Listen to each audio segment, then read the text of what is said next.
Okay, I spent about 2 hours sanding, and I think this radio is going to turn out pretty good.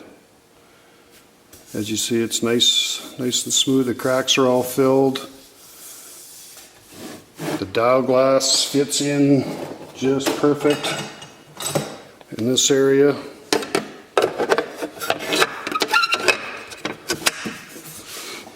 As you can see, there's a chunk taken out here, so that's nice and smooth, and that dial glass fits perfect. All the cracks are fit. Oopsie. Didn't want to do that. Good thing I didn't break the dial glass.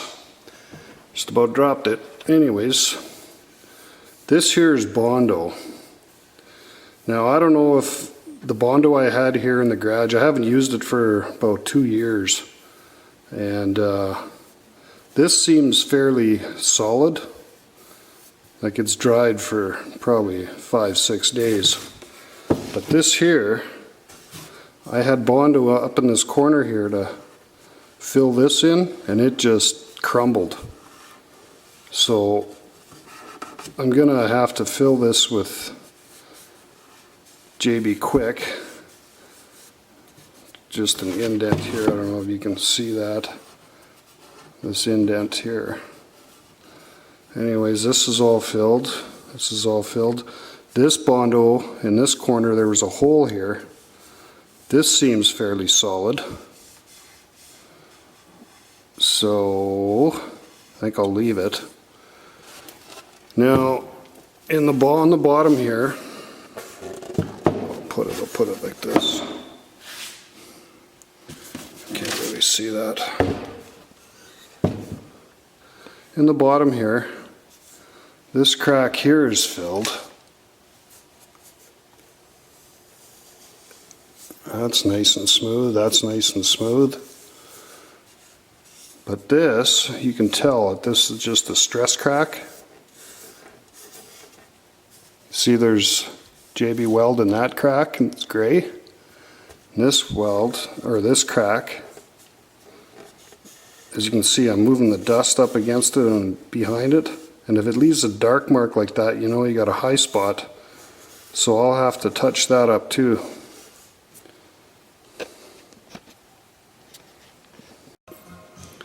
Okay, I'm all done the sanding. I used 400 grit, then 600 grit, and I filled in all the imperfections. Then what I'll do is I'll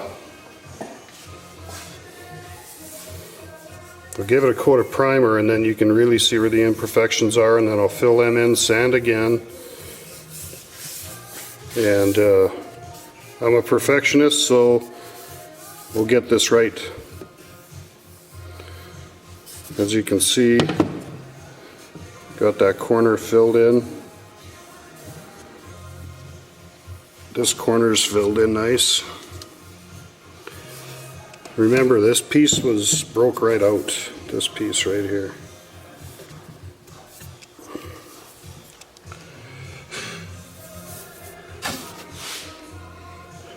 So all the imperfections filled in.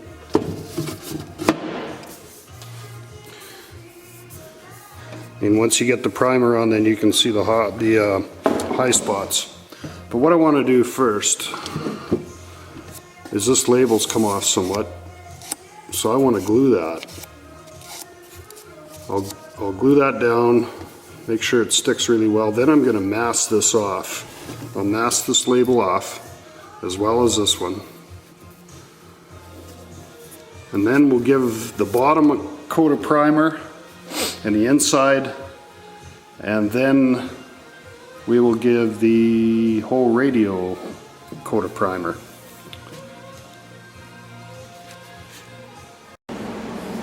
I'm cleaning this radio here with warm water before I give it a coat of primer. But I just want to show you what I'm doing here with these grooves. I'm using a wet rag, and warm water and a popsicle stick. And I'm just getting in between these grooves and getting all the dust and whatnot out of there. As you can see that? Gets everything out of the cracks. I mean, you can use whatever you want in the rag, but in this case the grooves are wide enough so I can use a popsicle stick. Therefore, like, you can use a screwdriver, but the screwdriver might scratch the plastic or the bakelite. Popsicle stick won't do that. I almost forgot.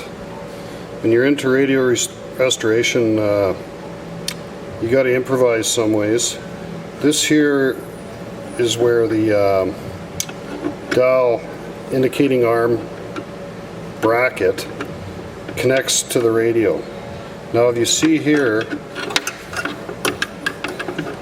there's a little peg right there, and it sits in that peg. And this side also sits in a peg, but this peg is broke, so there's not much sticking up there. So what I'm going to do is I took a screw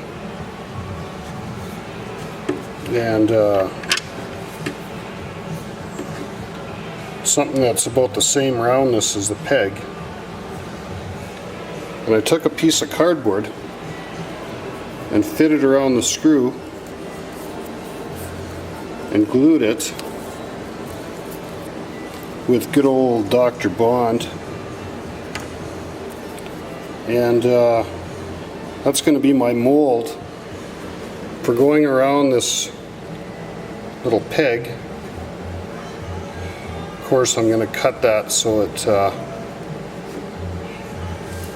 not that long. And I'm going to pour some JB Weld down that mold and let it harden. Then I'm going to remove the mold, and I shouldn't have to shape it that much.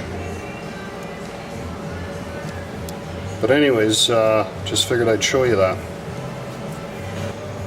Okay, I made my mold up for that peg.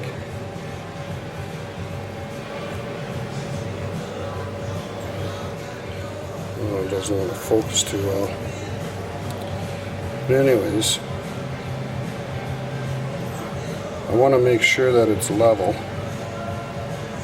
before I put the JB Weld in. That's pretty good there.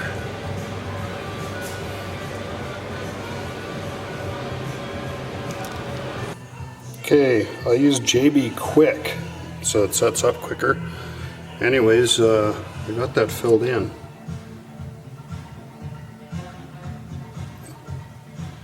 And now we'll give it about an hour or so, and then I'll cut that that mold off, and it should be left with a nice solid peg, the same size as this one. Okay, I got that peg there dried. Let's just see if we can zoom in on this a bit. It doesn't want to focus. Anyways, I trimmed this down so that it's the same height as this peg over here. And I used a Dremel with a real thin steel grinding tip on it, went around it like this, and it turned out pretty good. Let's just see how it fits. This side on first.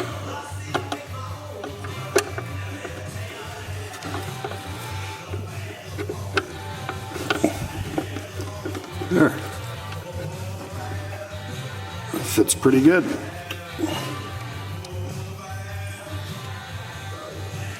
And there's a little clip that goes on here and holds it down. Now that it's got something to clip to. Okay, what I did here is around the inside, I took my Dremel and just sanded all this old glue. Sanded all this old glue, made it nice and flat. So when I put the antenna back in, it's got a nice flat surface to adhere to. So I'm going to prime the inside. And I didn't put any screen, as I said earlier, on these cracks. I believe, I've never used JB Weld or JB Quick to fix up an old radio. It was always Bondo. But I didn't trust the strength of this, but I don't think it warrants to put any screen in the inside and some more JB Weld, unless you want to build a tank. But this radio is going to be stored on a shelf. I got no kids around, so I think it'll get by just without the screen in the inside. Anyways, I taped up these labels on the bottom that I want to keep. So what I'm going to do is I'm going to spread some paper out on the floor, and I'm going to prime the bottom and the inside, and then wait about an hour or so, and then do the sides and the top and the front.